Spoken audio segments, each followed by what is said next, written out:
최근 AI 업계에선 이런 말을 계속합니다. 100만 토큰당 비용이 얼마다. 이게 바로 토큰이 싸게 먹히는 칩이다.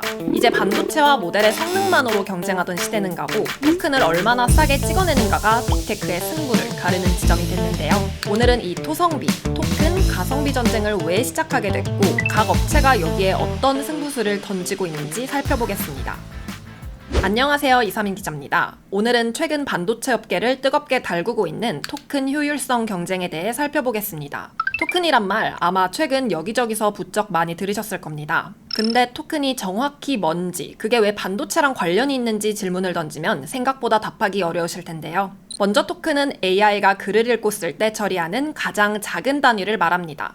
AI는 정보를 처리하는 방식이 사람과는 다른데요. 사람이 단어, 문장, 맥락을 의미 단위로 이해하는 것과는 달리 AI는 모든 텍스트를 아주 작은 단위로 쪼갭니다. 이렇게 토큰 단위로 쪼갠 다음에야 AI는 정보를 이해하고 답변을 처리할 수 있는 것이죠. 이렇게 우리가 일상에서 사용하는 생성형 AI는 토큰 없인 돌아가지 않는데요. 이 토큰 하나하나가 전기와 연산 자원을 잡아먹으면서 그대로 돈, 즉 비용으로 이어집니다. 여기서 중요한 포인트가 하나 있는데요. AI 모델을 학습시키는 건 한 번 큰 돈을 투자하면 끝나는 일입니다. 일회성 투자죠. 하지만 추론, 그러니까 사용자가 AI를 실제로 쓸 때 발생하는 비용은 다릅니다. AI를 쓰면 쓸수록 무한히 쌓이는 구조거든요. 그래서 AI 서비스 제공자 입장에선 이 토큰을 얼마나 싸게 찍어내느냐가 곧 경쟁력이 됩니다. 반대로 이걸 감당 못하면 정말 난리가 나는데요. 유료로 AI를 사용하다가 이번 주 사용량을 다 쓰셨습니다란 말 보신 분들 많으실 텐데요. AI 회사들이 이렇게 사용량을 조이기 시작한 것도 결국 다 토큰 때문입니다. 실제로 이런 일이 있었죠. 엔트로픽은 2025년 8월 28일 클로드 유료 구독 플랜인 프로와 맥스에 주간 사용 한도를 새로 도입했습니다. 7일마다 전체 누적 사용량에 캡을 씌운 건데요. 사용자들 일부가 코딩 에이전트를 24시간 내내 백그라운드에서 돌리면서 토큰 비용이 감당이 되지 않자 엔트로픽이 내놓은 정책이었죠. 최근에는 지난 6월 출시한 최상위 모델 클로드 페이블 5에 대해 종량제 방식을 도입하려 했는데요. 한도를 넘겨서 쓰면 사용한 만큼 돈을 더 지불하는 방식입니다. 다른 AI들도 토큰 사용량에 따라 비용을 청구하는 종량제를 도입하려는 추세입니다. 그런데 이 토큰 사용량은 왜 이렇게 폭증하고 있는 걸까요? 바로 AI 에이전트 시대가 열렸기 때문입니다. 예전 챗봇은 한 번 묻고 한 번 답하면 끝이었죠. 토큰으로 치면 200개에서 2000개 정도면 충분했습니다. 그런데 요즘 AI 에이전트는 다릅니다. 스스로 읽고 도구를 쓰고 그 결과를 다시 확인하고 또 도구를 쓰는 식으로 루프를 돌면서 매 단계마다 이전 맥락을 통째로 다시 집어넣습니다. 그러다 보니 코딩 에이전트가 작업 한 개를 처리하는 데만 수백만 개의 토큰이 들어가기도 합니다. 상황이 이렇다 보니 AI 업계는 토큰 값을 낮추기 위해 안간힘을 쓰고 있는데요. 방법은 크게 두 갈래입니다.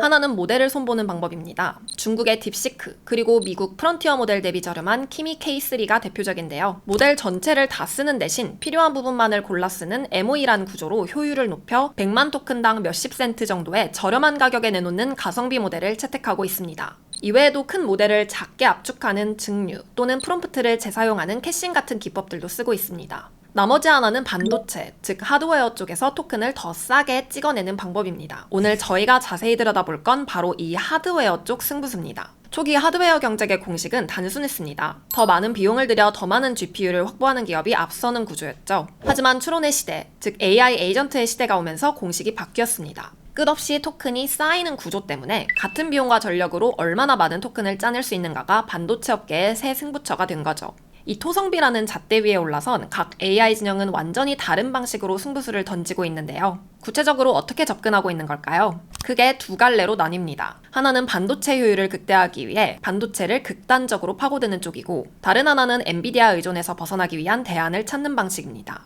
먼저 구글입니다. 구글의 움직임이 가장 극단적인데요. 구글은 자사 AI 모델 제미나이에 최적화한 전용 맞춤칩 프로즌 V2를 개발하고 있습니다. 범용성을 포기하는 대신 토큰 효율을 얻는다는 쪽에 가깝습니다. 저희 구독자분들이라면 구글의 자체 AI 반도체 TPU를 기억하실 텐데요. AI 학습과 추론 모두에 사용 가능한 칩이죠. 그런데 이 프로즌이라는 새로운 칩이라니. 그래서 TPU랑은 뭐가 다르지라는 궁금증이 드실 것 같습니다. 앞서 말씀드린 대로 TPU는 엔비디아의 GPU처럼 제미나이를 비롯한 여러 AI 모델을 두루 돌릴 수 있는 범용 칩입니다. 그런데 프로즌 V2는 이 범용성을 포기합니다. 오직 제미나이의 구조와 데이터 처리 방식만을 위해 설계된 전용 칩이거든요. 그래서 이 프로즌이란 이름도 제미나이의 구조를 칩에 그대로 고정시킨다는 뜻에서 나왔습니다.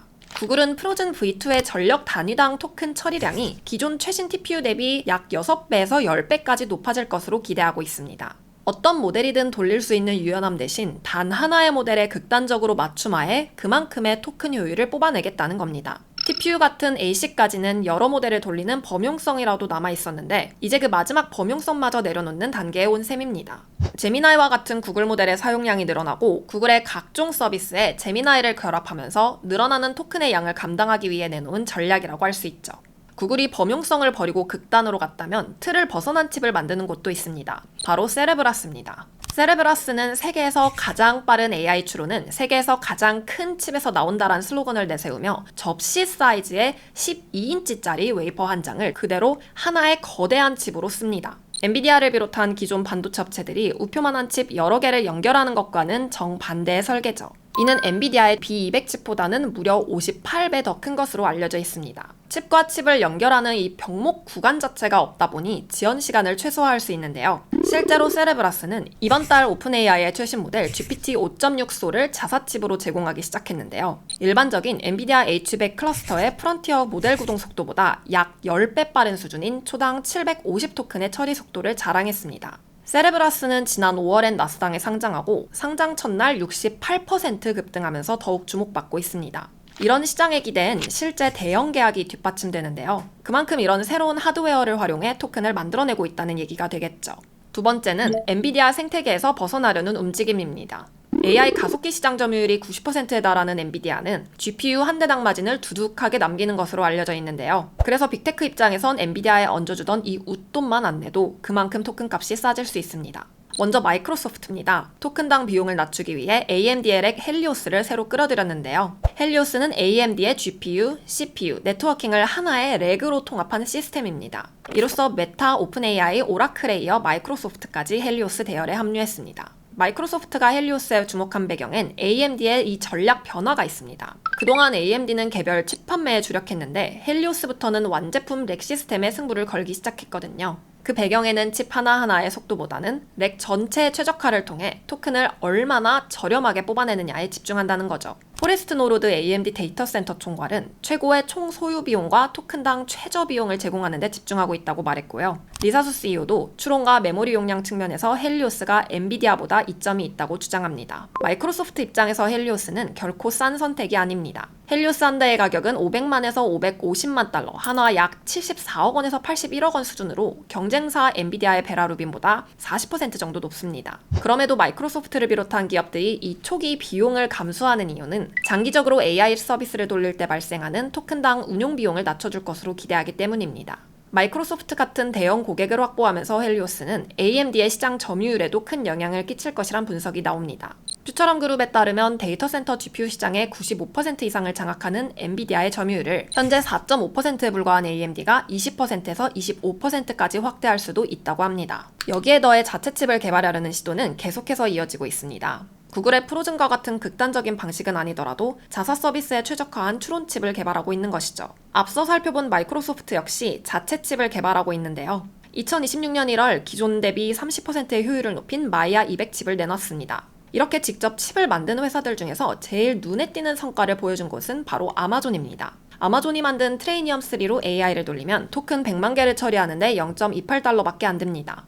H200 칩을 클라우드에서 가장 싼 요금제로 빌려 쓰는 스팟 기준으로 같은 일을 하며 0.61달러가 드니 엄청 저렴한 셈이죠. 트레이니엄3는 올해 하반기부터 본격적으로 가동될 예정입니다. 이렇게 자기 칩을 직접 만드는 회사들이 점점 늘고 있는데요. 오픈AI도 지난 6월 첫 자체 칩인 할라피뇨를 공개했습니다. 목표는 엔비디아 GPU보다 토큰당 추론 비용을 50% 줄이는 거라고 합니다. 메타도 지난 4월 브로드컴과 손잡고 자체 칩 MTR을 1GW 규모로 배치하는 계약을 맺었고요. 물론 시장의 절대 강자 엔비디아도 가만히 있지 않습니다. 엔비디아 역시 차세대 렉 시스템인 베라루빈 NVL72를 앞세워 토성비 정조준에 나섰죠. NVL72는 GPU 루빈과 CPU 베라 등 7개의 새 칩을 하나의 렉 단위로 묶어 추론 효율과 토큰 처리 비용을 낮추는 데 초점이 맞춰져 있습니다. 엔비디아는 NVL72가 전작 그레이스 블랙월 대비 메가와트당 토큰 처리량을 최대 10배 끌어올릴 것으로 보고 있습니다. 흥미로운 건 탈 엔비디아를 향해 대안을 모색하는 마이크로소프트나 구글조차 정작 자사 클라우드에는 베라루빈을 병행하고 있다는 점입니다.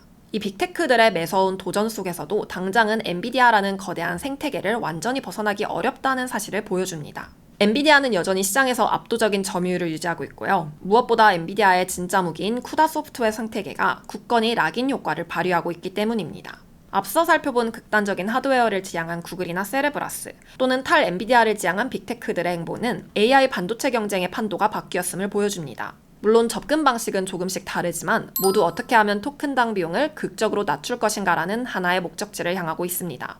골드만삭스는 전 세계 월간 AI 토큰 사용량이 2030년에는 지금보다 24배, 그러니까 5천조 개에서 12억 개로 뛸 거라 전망하고 있는데요. 앞으로 토큰 가성비 움직임은 더 거세질 것으로 보입니다. 네, 오늘은 반도체 업계가 벤치마크 경쟁에서 토큰 경제학으로 승부처를 옮긴 배경과 그 안에서 각자 다른 방식으로 토큰을 쥐어짜고 있는 모습을 살펴봤는데요. 결국 이 싸움의 승자는 누가 더 빠른가가 아니라 누가 더 싸게 그리고 덜 낭비하며 지능을 뽑아내는가로 판가름 날 것 같습니다. 네, 오늘 준비한 이야기는 여기까지입니다. 오늘도 재밌게 보셨다면 구독과 좋아요 부탁드립니다. 감사합니다. 미래를 먼저 보다 티타임즈.